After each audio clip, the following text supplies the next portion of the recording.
अरे जितने भिरिया तू हमर आवा, जितने भिरिया तू हमर आवा, उतने मनवा के हमर भावा, उतने मनवा के हमर भावा।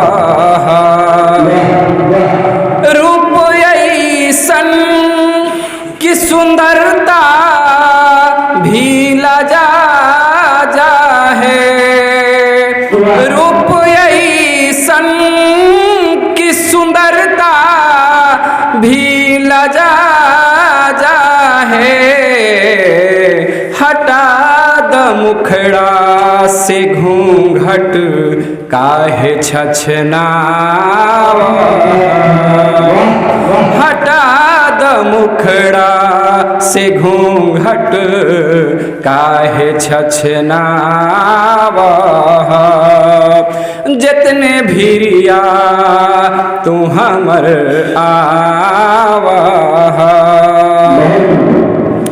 रात के चाँद के हम काहे इंतजार करी, रात के चाँद के हम काहे इंतजार करी।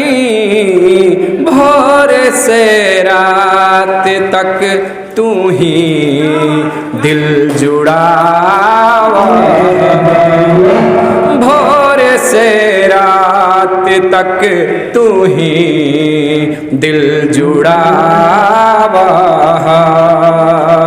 जितने भिरिया तू हमर आवा,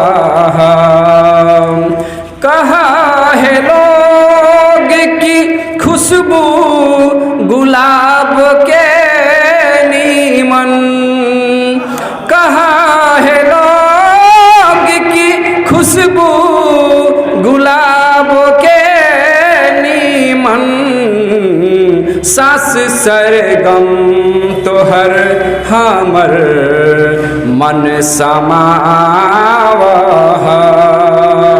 सास सरगम तोहर हमर मन समावा। जितने भिरिया तू हमर आवा, अप्सरा स्वर्ग में होवा है कथा सुनी जानी, अप्सरा स्वर्ग में होवा है कथा सुनी जानी। अपने रूपवा से हमर मन के नित लुभावा, अपने रूपवा से हमर मन के नित लुभावा। जितने भिरिया तू हमर आवा, मोरना चाहे सावन के जब फुहार पड़े, मोरना चाहे सावन के जब फुहार पड़े। नजर के बान तोर ऐसन, नजर के बान तोर ऐसन कि नित नाचावा, नजर के बान तोर ऐसन कि नित नाचावा। कूक कोयल के बोल सुगा के हमका जानी, कूक कोयल के बोल सुगा के हमका जानी।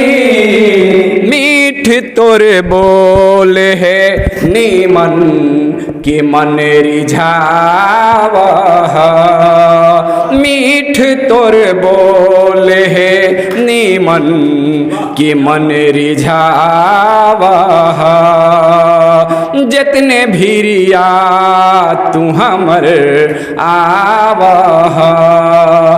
दूर जाए के बात भूल से भिजन करिहा दूर जाए के बात भूल से भिजन करिहा जियम हम कैसे दूर रह के काहे तड़पावा जियम हम कैसे दूर रह के काहे तड़पावा जितने भीरिया तू हमर आवा जितने भीरिया तू हमर आवा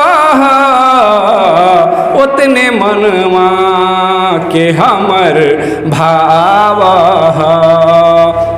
उतने मनवा के हमर भावा। बहुत बहुत धन्यवाद।